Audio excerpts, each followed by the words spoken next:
Boris Johnson's hopes of a post-Brexit trade deal with the United States appear to be fading. In talks at the White House, President Biden made it clear that a trade agreement is not his priority. We'll be analysing whether any sort of trade deal with America is still possible, also this lunchtime. The soaring cost of wholesale gas around the world means more suppliers are expected to go bust in the coming months. You would expect normally that the price would revert to the mean. It's not something that we think is going to be sustainable. But of course, Mr. Jones, we have to prepare for longer-term high prices. The failings of a women's prison where an 18-year-old had to give birth alone in her cell and the baby died. A High Court injunction to stop the protesters who've been causing chaos on the M25 motorway. They could now face imprisonment. And in deep water, a warning that many of our swimming pools could close by the end of the decade without urgent modernisation.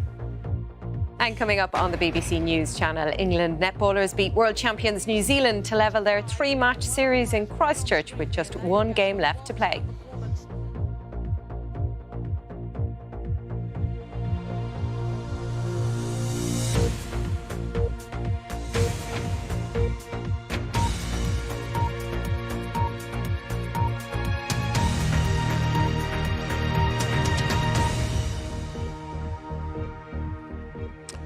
Good afternoon and welcome to the BBC News at 1. Boris Johnson's hopes of a post-Brexit free trade deal with the United States appear to be fading. The Prime Minister met President Biden at the White House last night, but Mr Biden played down the chances of an agreement. And the British government has admitted it's just not a priority for the US administration. The UK may now try instead to join the existing North American trade arrangement between the United States, Canada and Mexico. Here's our diplomatic correspondent, James Landale. This was Boris Johnson's first trip to the White House as Prime Minister, only the second time he's met the President in person. A relationship seemingly bound, for now, by a shared love of America's trains. Down on Amtrak, is that right? I did, and you're a living deity. I am. I've traveled millions of miles. You think I'm joking? They love you. On travel, climate and security, there was much agreement. But on the prospects of a free trade deal between Britain and the US, the President was downbeat. We're going to talk about trade a little bit today, and we're going to have to work that through. And crucially, he made it clear how any trade deal was dependent on the UK not unwinding the Northern Ireland Protocol to the Brexit deal. On the protocols, I feel very strongly about those. We spent an enormous amount of time and effort in the United States. It was a major bipartisan effort made, and I would not at all like to see, nor I might add, would many of my Republican colleagues like to see a change in the Irish Accords, the end result having a closed border again. Mr Johnson said nobody wanted to see the Good Friday Agreement interrupted or unbalanced and, before his meeting with the Vice President, remained optimistic about trade. I think on trade, we're seeing a great deal of progress. The ban on beef, your curious ban on British beef, has been removed, which is a wonderful thing, and as well as the tariffs on Scotch whisky. But and there's a great deal of progress we want to make in that, and I hope that we can make. We still want to do a trade agreement with the United States. We'd still like to progress those discussions. But obviously, if it's not a priority for the Biden administration at the moment, well, then that's the position that we understand. One idea being considered by ministers is Britain instead trying to join an existing trade deal between the US, Canada and Mexico. But this was dismissed by some as unlikely. I serve on the committee that would have to vote on it, and I can tell you I haven't heard one word about that. I mean, it is just not a subject that ever comes up here. It does sometimes in the context of Northern Ireland. Aside from that, though, frankly, it's just not an issue that ever comes up. Later today in Washington, the Prime Minister will meet other members of Congress, and they matter because their votes will ultimately decide if the UK is ever to have a trade deal with the US. James Landale, BBC News. Well, let's get some analysis on this from our global trade correspondent, Darshini David. If there isn't going to be a UK-US trade deal, How big a blow would that be? Perhaps bigger politically than economic is the short answer to that. £1 in every 6 of our trade is with the US, so it's only natural to want to deepen those economic ties. But when you look at that trade deal they had been talking about, it would add perhaps 0.2% to our income, our GDP. And that has stalled in recent months. That's been known about for a while. So should we be considering this alternative North American trade pact? Well, the gains from that might be even more marginal because it doesn't have very expansive cover for areas such as services. And guess what? We're very good at exporting services. Our car makers might even lose out. And what price tag could America put on a deal like that? For example, we might be talking about changing food standards once again. Is it even feasible? Now, this existing trade pact that exists in North America, that doesn't allow for new members at all. So no surprises that both governments this lunchtime are emphasising the fact that their ultimate goal is pursuing this free trade deal when, well, the ball is in America's court. It doesn't look like any hurry to throw it back to us. One thing that's changed, though, we've just heard that the ban on exports from the UK to the US of lamb has been lifted. That's a decades-long ban. That relates to BSE and, of course, much relief there for our exporters. All right, Darshini, David, thank you very much indeed. The government is warning that higher gas prices will be here for some time to come. The Business Secretary, Kwasi Kwarteng, said today that we have to prepare for longer-term higher prices. Well, only a few days ago, the Prime Minister said the current crisis caused by the rising cost of wholesale gas was temporary. Meanwhile, it's been revealed the government could pay tens of millions of pounds to an American-owned company to help it restart production of carbon dioxide, which is used in the food industry. Coletta Smith reports.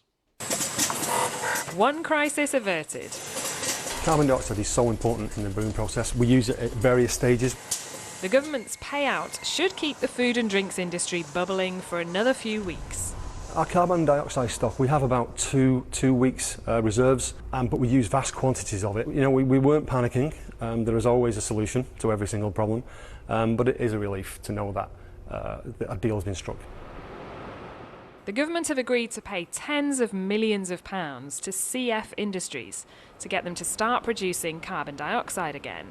But food and drinks companies will still have to pay a lot more than usual for it. We've acted in an urgent way to do what was necessary to ensure that we had the carbon dioxide we needed to keep the food supply chain moving. Look, there are quite a lot of stresses on our food supply chain at the moment, and that's why small things like this that in ordinary circumstances people might be able to accommodate are something we need to watch more carefully than we normally would.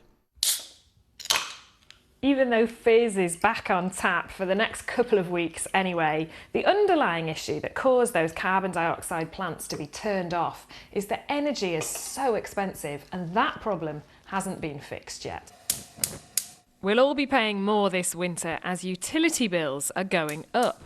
And if more suppliers go bust, those customers may well be put on more expensive tariffs. The price has spiked considerably. I've got a chart in front of me. I think it's quadrupled in the last 7 months. You would expect normally that the price would revert to the mean. It's not something that we think is going to be sustainable. But of course, Mr. Jones, we have to prepare for longer-term high prices. Energy bosses say the crisis is out of their hands. The real worry is that the sector is so fragile as a whole that players that might be expected to pick up customers are worried about doing so because of the cost of doing it. You know, there's no cash down the back of the sofa anywhere. And it's those with the least who'll be hit the hardest as the bills rack up this winter. Coletta Smith, BBC News. Let's go to Westminster and talk to our political correspondent, Helen Catt. So a warning, Helen, from the government that we can expect higher gas prices for some time to come. How big a problem is this going to be politically for the government? Well, yeah, as you heard in Coletta's piece there, it's not just the case of issues with gas supply, but it's all the knock-ons that creates too. And that does create a lot of problems that the government has to solve all at one time. But there are concerns beyond that in Westminster about how that and that prospect of longer-term higher prices for energy bills plays into some of the other policies that the government is putting forward at the moment. And we saw this play out a bit in Prime Minister's questions today, where Dominic Raab was answering as in his new role as Deputy Prime Minister, Angela Rayner, the Deputy Labour leader, putting the questions, her very much pointing out or suggesting that some of these other things that the government is doing, like the rise in national insurance, which which comes in next year, like removing the £20 uplift for universal credit, Labour worries that that is playing into a cost of living squeeze on working people, and that all these things will come together all at once. Angela Rayner saying that it looked like the Conservative Party doesn't care about working people. We also had Kirsten Oswald, the Deputy Westminster leader for the SNP, saying warm words don't heat homes, worrying about people having to choose between heating and eating. Now, the government's response to that through Dominic Raab was, look, we are now in a time of rising wages, of rising employment. The government has paid the wages of 12 million people on furlough, and it can't do that indefinitely. The universal credit uplift was only supposed to be temporary, but certainly there is concern about the impact of all of these things together and how that is going to work together going forward, and I don't think that concern is going to go away here at Westminster for some time. Helen, thank you. Helen Count there, our political correspondent. A court injunction has been granted against protesters who've been causing chaos on the M25 motorway. Climate change activists from a group called Insulate Britain have blocked parts of the motorway several times in the last few days, and they could now face imprisonment as a result of the ruling by a High Court judge. Let's go to our legal correspondent, Dominic Casciani. Dominic, just talk us through this injunction and what it means. Yes, that's right. The injunction, which was sought last night and finally sealed and approved and enforced this morning here at the High Court after a senior judge agreed with the Transport Secretary Grant Shapps and the Home Secretary Priti Patel that that so far 5 protests in the M25 plus others elsewhere against climate change are effectively endangering lives. Now, these aren't new powers for the police, but this civil court order basically means that anybody from the group Insulate Britain who goes back out onto the M25, its verges, underpasses, bridges, tunnels or wherever, and causes a disruption and blocks the traffic will effectively be found, potentially be in contempt of court. They'll be hauled before the court and could be potentially imprisoned. Now, this order is enforced until next spring, subject to a hearing next month to review it. But the group itself, Insulate Britain, who've been staging these motorway sit-ins and stopping the traffic for hours on end, a little while ago they told me they haven't actually received this injunction and they are determined to continue their protest, saying they want to see meaningful action from the government. Now, whether we'll actually see any of them back on the motorway, given they must be pretty aware the order exists, given the press reporting this morning, remains to be seen. But the government says it needs to act on this. Police officers, meanwhile, say their hands are pretty limited on what they can do. They are pushing ministers to get on with legislation in Parliament to actually strengthen the laws that they have at their disposal to contain protests such as this. All right, Dominic, thank you. Dominic Casciani there, our legal correspondent. More than 100,000 people, many of them women, have been underpaid a total of £1 billion in state pensions. That is the finding of a report by the National Audit Office, which blames years of repeated mistakes and outdated computer systems at the Department for Work and Pensions. Sarah Corker reports. For nearly a decade, Irene from Worcestershire was underpaid her state pension. She is one of thousands of women in their 70s and 80s who missed out on large sums of money because of government errors. I think it's scandalous, and I think that the fact that you have to battle for something that's rightfully yours is awful, because I was lucky. I've got Richard to help me, but anybody who's a widow and perhaps not financially up with it and they're perhaps struggling on the breadline, it could make a tremendous difference. Irene has now been paid the £7,000 she was owed, but it was a battle and she's far from alone. These errors relate to married women who had small state pensions. They were eligible to claim 60% of their husband's contributions, but complex rules and errors by the DWP meant that for decades they were underpaid. The errors date back to 1985, affecting an estimated 134,000 pensioners, including some married women, widows and the over-80s. They are collectively owed more than £1 billion. The National Audit Office found there were repeated human errors over many years at the Department for Work and Pensions, blamed on complex pension rules and unautomated, outdated IT systems. Most of the people affected are going to be women, not all, but most. 90% of those that take this type of state pension uplift are women. And unfortunately, I'm afraid that many of them will have died before they received the money that they're owed. So actually, in a significant minority of cases, this is money that will actually go to their next of kin. The Department for Work and Pensions said it is fully committed to ensuring the historical errors made by successive governments are corrected, and it's improved training to make sure it doesn't happen again. A team of 500 civil servants is now working to trace women like Irene who were shortchanged, but it will take years to complete. Sarah Corker, BBC News. A report by the prison's watchdog has criticised Bronzefield Jail in the southeast of England, where an 18-year-old inmate had to give birth alone in her cell and her baby died. Our Home Affairs correspondent June Kelly is with me with more details. And June, a really tragic story and a very critical report. That's right, Ben. This teenager was completely failed by the entire system. She was pregnant when she went into Bronzefield, and she wasn't cooperating with antenatal care. She was actually in Bronzefield on remand on a robbery charge. But anyway, the report says that while she was sort of regarded as being difficult, what she should have been regarded as was a vulnerable teenager who was frightened that her baby was going to be taken off her. Now, the situation became very, very desperate indeed for this young woman because no one in the entire system had her full pregnancy record, and also no one on the block that she was on knew that she might give birth imminently. So the night she went into labour, she pressed her cell bell twice. No one came. She then passed out with the pain, and when she woke up, her daughter had been born, but she realised that the baby wasn't breathing, and she realised the baby was dead. Now, the next morning, a male prison officer went into her cell, and she was in bed, this is the teenager, and she pulled back the duvet, and the prison officer could see the baby's head. And it wasn't clear whether the baby had lived for a short time or was stillborn.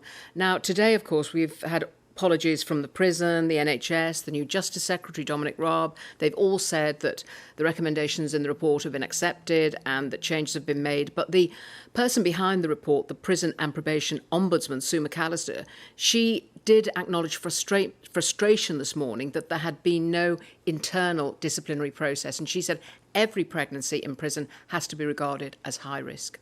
June, thank you. June Kelly.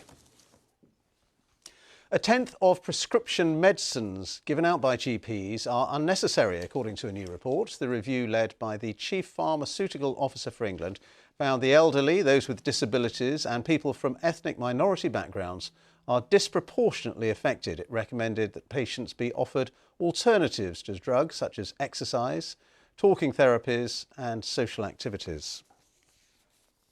A man has appeared in court charged with the murders of a woman and 3 children in a house in Killemarsh in Derbyshire on Sunday. Our correspondent Danny Savage is in Derby for us now. Danny, just bring us up to date. Yeah, Ben, the man in question's name is Damien Bendel. He's 31 years old. He appeared via video link for the hearing at Derby Magistrates behind me earlier this afternoon. He spoke only to confirm his name, address and date of birth. He's been held in police custody at the moment at Ripley Police Headquarters in Derbyshire. He is accused of murdering 4 people. They are Terry Harris, who's 35 years old, her daughter Lacey Bennett, who was 11, John Bennett, who was 13 years old, and another girl, Connie Gent, who was 11. She was Lacey's friend and was staying at the house for a sleepover that night. Those bodies were found on Sunday morning, which was when Damien Bendel was first arrested. Police announced he was charged early this morning. The court appearance has taken place today. We're some 30 miles or so from Chandos Crescent in Killemarsh, where those bodies were found on Sunday morning. And at the scene there, obviously, people very shocked in the community who've been leaving hundreds of flowers and messages at the scene in memory of those 3 children and Terry Harris, who died there over the weekend. The next stage in the legal process surrounding Damien Bendel is that he was remanded in custody, and he will now appear before Derby Crown Court at about 10 o'clock on Friday morning. Ben. Danny, thank you very much. Danny Savage reporting there. And the time is 19 minutes past 1. Our top story this lunchtime. Boris Johnson says he's looking to take incremental steps on trade with the United States after talks with President Biden. The United States has announced it will lift the ban on British lamb imports. And coming up, recycling face masks, the unique dual-pronged effort in Cornwall to help cut waste. Coming up on the BBC News channel, crunch talks for the Premier League this afternoon. A new owners' charter is being discussed, designed to prevent new breakaway leagues.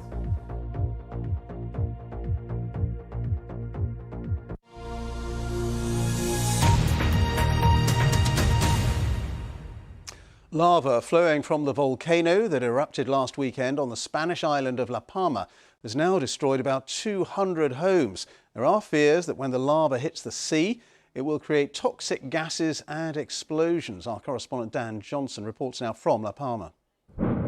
It's possible the wind direction's changed today because we're starting to see more ash falling in other places. This is La Laguna, a village that's just outside the restricted zone. These are the roadblocks where police are keeping people back from the villages that have been evacuated. Occasionally, a few residents are allowed through to get the last of their belongings, but in the main, there are more roadblocks and more roads that are disrupted because of where the lava is flowing. Some roads have been completely smothered, others the police have closed to keep people back. And you can see how much ash has fallen here, and it's coming down the whole time.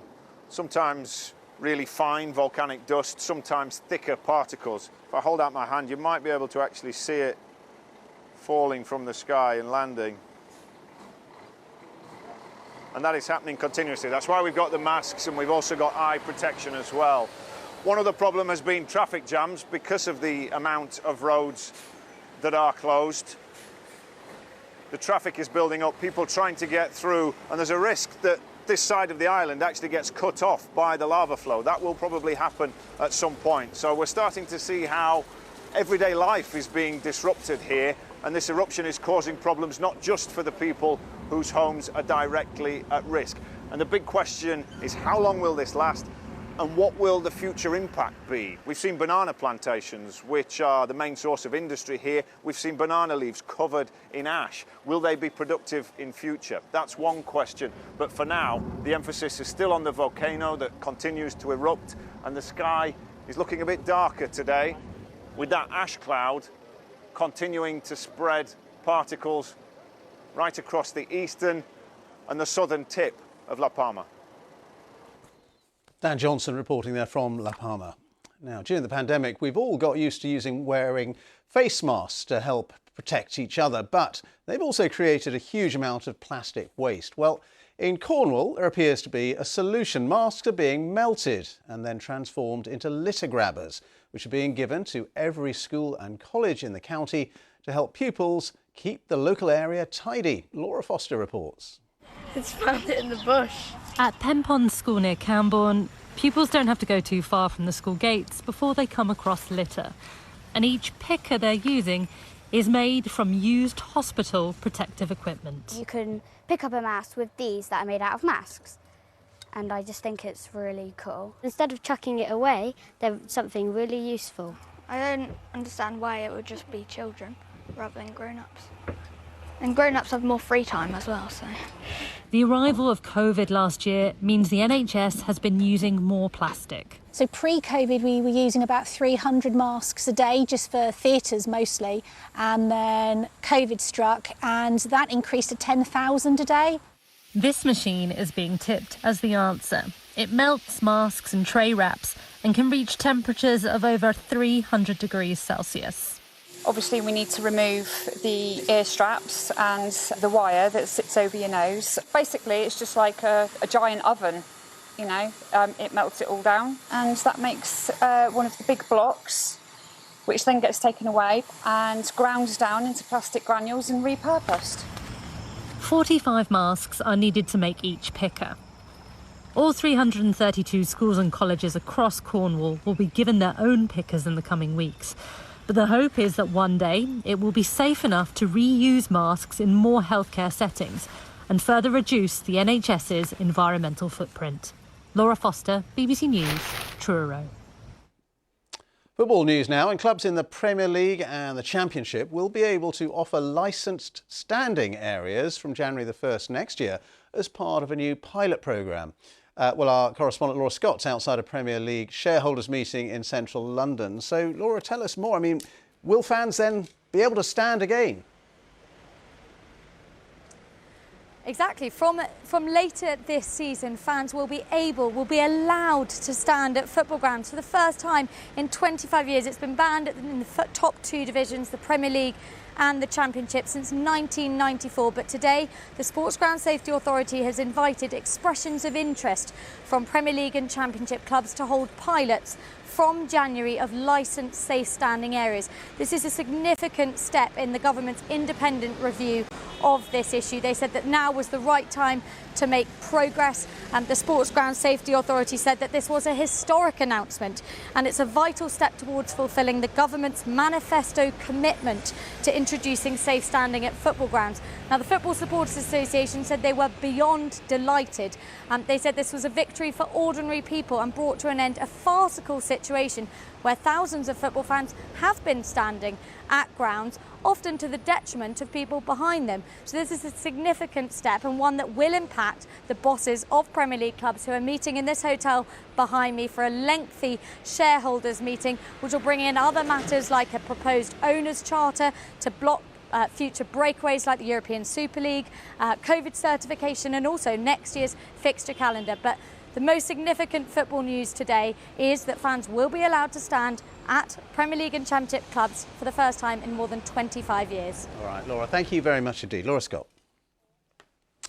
Well, this summer we were celebrating Team GB's success in Tokyo's Olympic swimming pool, but there are warnings that the future of the sport could be under threat. Swim England says that major investment is needed to modernise or replace old pools, or 2,000 of them could be closed by the end of the decade. Joe Wilson reports.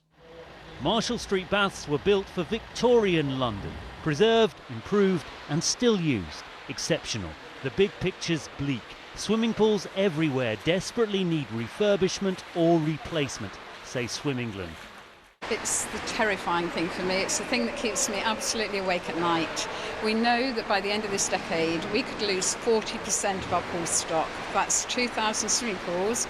Put that in context, that's millions of people that will lose out doing this wonderful, wonderful activity, which is brilliant for everybody. COVID's accelerated the decline, especially with local authorities under huge financial pressure. Over 200 pools which closed in England alone during the pandemic haven't yet reopened. And yet in the summer, all this. And we could get 2 medals, and can they be gold and silver? Great Britain's best ever swimming Olympics, 8 medals there. 3 times that number in the pool at the Paralympics. What happened in Tokyo began local. Northamptonshire's Maisie Summers-Newton started swimming because there was a pool 5 minutes from her home. I always come back happy because it's my thing that I love, and I know so many people across the UK, no matter what age you are, I just know that they enjoy it, and that is the main thing, as long as you're enjoying your sport. So I think without that, they might just feel a bit lost, and some people won't have another sport to relate to. Swimming is so good for them. Little else links elite sport and mass participation quite like swimming. For mind, for body, for safety. We all know it's valuable, and none of it is possible without pools. Swim England request £1 billion from central government. Governments say they're already providing that figure across sporting recovery. And the financial reality requires some deep breaths. Joe Wilson, BBC News. Marcus Rashford has regularly hit the headlines because of his campaigning on free school meals, child poverty and racism. Well, now the Manchester United and England striker is going to be part of the school syllabus. Pupils taking a GCSE in media studies will learn about his role as an influencer, a sporting superstar who's managed to change government policy. Our education editor Bramwyn Jeffries reports. Marcus Rashford has become an outspoken campaigner on food poverty, raising money for charity, putting pressure on ministers over free school meals, sharing with BBC Breakfast how he relied on them as a boy. All this led to an honour from the Queen for speaking up for vulnerable children.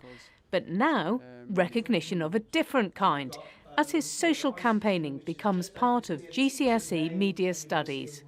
I think lots of people sort of see social media as quite a negative side, and this is how it can be used to really make change and do good.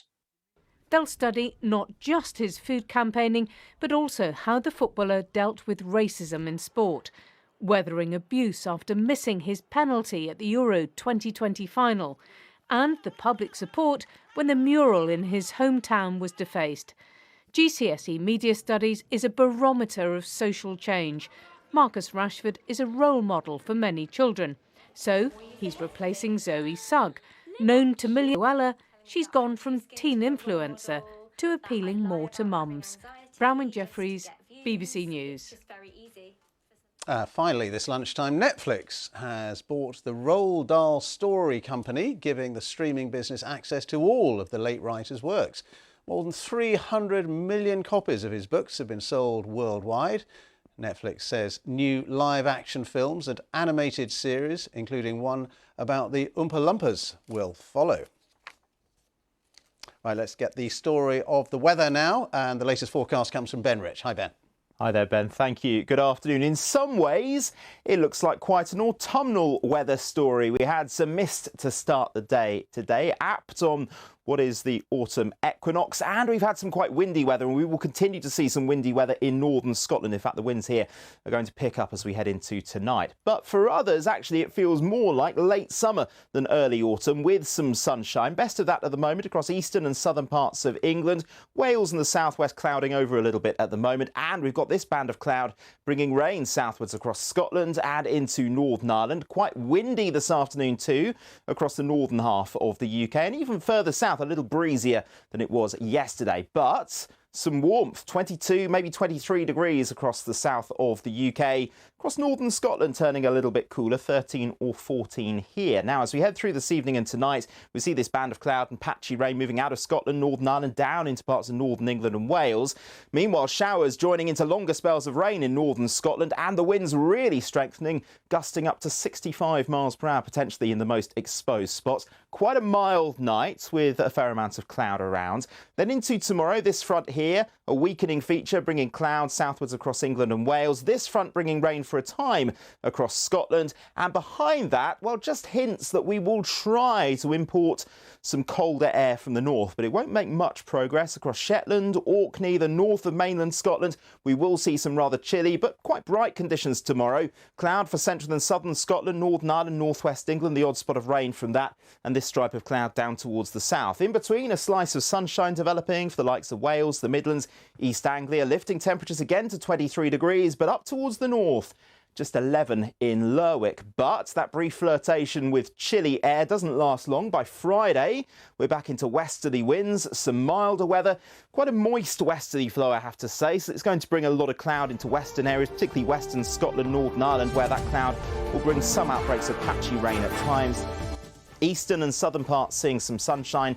Parts of the south at this stage could get up to 24 degrees. That's not bad going at all for this time of year. Into the weekend, high pressure builds to the east of us, low pressure trying to squeeze in from the west. That provides a southerly wind, so it stays quite warm for the time of year. This little weather front could bring some showers at times, but for many of us, quite a lot of dry weather in the forecast. Ben. Ben Rich, thank you very much indeed. And a reminder of our top story this lunchtime. Johnson says he's looking to take what he called incremental steps on trade with the United States after talks with President Biden. The US has announced also that it will lift the ban on British lamb imports. And that's all from the BBC News at 1. So it's goodbye from me. And on BBC One now, we'll join the BBC's news teams where you are. Have a very good afternoon.